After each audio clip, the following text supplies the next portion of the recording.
सासु के रवा के हो सासु के रवा के पतवा मंगाई द सुनब भगवान के कथा। सासु के रवा के पतवा मंगाई द सुनब भगवान के कथा।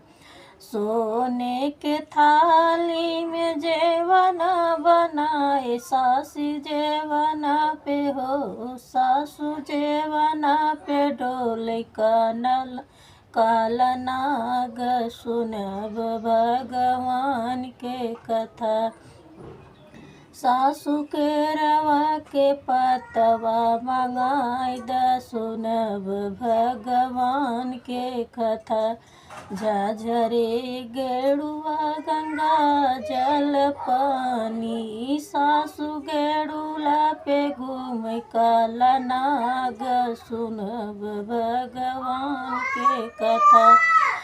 सासु जेवना पे घूम काला नाग सुनब भगवान के कथा।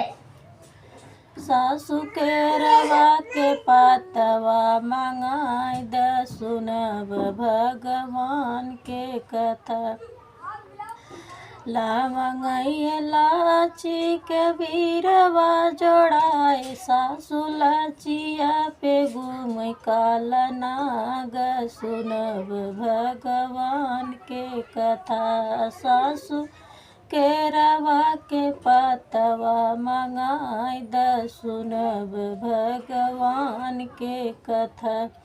एक फूल चुनी चुनी से जिया लगाए सासु से जिया पे हो सासु से जिया पे घूम काला नाग सुनब भगवान के कथा।